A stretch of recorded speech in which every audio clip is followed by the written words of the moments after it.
Welcome back to our series on maritime emergency response. Today, we're diving deep into one of the most complex and critical situations you can face at sea, a multi-vessel search and rescue, or SAR, operation. Imagine this: a distress call comes in, but it's not just one vessel in trouble. It could be a collision, a sudden storm affecting a fleet, or any number of large-scale incidents. When multiple vessels are involved, the challenge escalates exponentially. This isn't just about finding one needle in a haystack. It's about coordinating a fleet of searches to find multiple, potentially scattered needles, all against the clock. This is where the Rescue Coordination Center, or RCC, truly shows its strength. So, what's the first thing that happens? The moment an RCC receives credible information about a multi-vessel incident, it springs into action. The initial phase is all about information gathering and assessment. They need to know everything possible. What types of vessels are involved? How many people are on board each one? What was their last known position? What are the current and forecasted weather conditions? This information is the bedrock of the entire operation.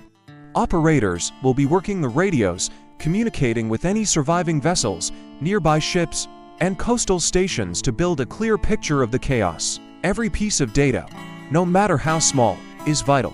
It helps the RCC determine the scale of the incident and the resources required. Once the RCC has a solid initial assessment, they declare the appropriate emergency phase. It could be uncertainty, alert, or distress. For a confirmed multi-vessel incident, it's almost always a distress phase. This declaration is a powerful trigger. It officially launches the SAR operation and mobilizes a wide range of assets. This is where the multi-vessel aspect really kicks in on the rescue side. The RCC will start identifying and tasking available SAR units. This could include dedicated Coast Guard cutters, naval ships, government patrol aircraft, and helicopters. But in a large-scale event, they won't be enough. The RCC will also send out a broadcast to all ships in the vicinity, requesting their assistance. This is a fundamental principle of maritime law and tradition: the duty to render aid. So, you suddenly have a mix of professional SAR units and commercial vessels, or vessels of opportunity, all converging on the scene. Now, you have a fleet of rescuers, but without coordination, they could end up being more of a hindrance than a help. This is where the RCC's role as the central command is absolutely critical. They need to turn this group of individual ships into a cohesive, efficient search force. The key to this is establishing a clear command structure and communication plan. The RCC will designate an on-scene coordinator, or OSC. This is typically the captain of the most capable vessel on site, whether that's a Coast Guard ship or a large merchant vessel with good communication and navigation equipment. The OSC becomes the RCC's eyes, ears, and hands in the search area, managing the tactical, on-the-water part of the operation. All other assisting vessels will report to the OSC, not directly to the RCC. This streamlines communication and prevents the RCC from being overwhelmed with dozens of individual radio calls. It's a classic chain of command, adapted for a dynamic, high-stakes environment.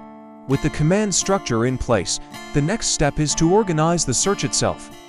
The RCC, using specialized software and drift models, will define a total search area. They'll consider factors like the last known position, wind speed, currents, and the time that has elapsed.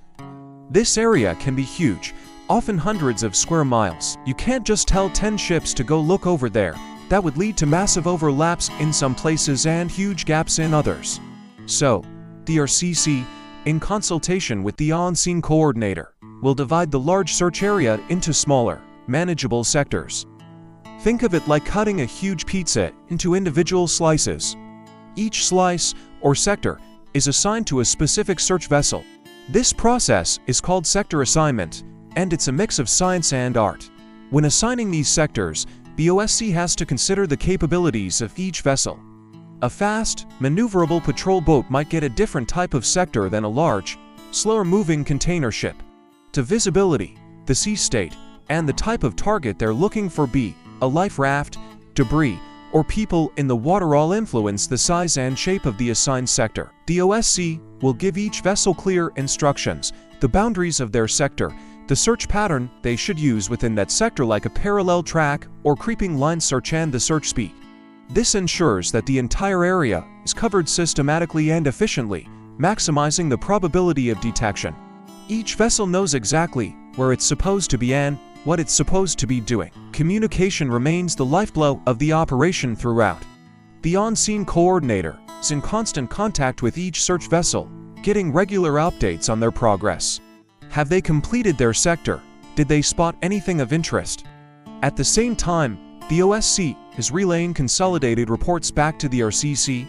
This continuous flow of information allows the RCC to update their own strategic overview. If a sector is searched with no results, they can re-evaluate. Maybe the drift calculations were slightly off, maybe new information has come to light. The RCC can then adjust the overall search area, create new sectors, and retask vessels as needed. It's a dynamic feedback loop. The tactical actions on the water inform the strategic plan at the RCC, and the updated strategic plan directs the next phase of tactical actions.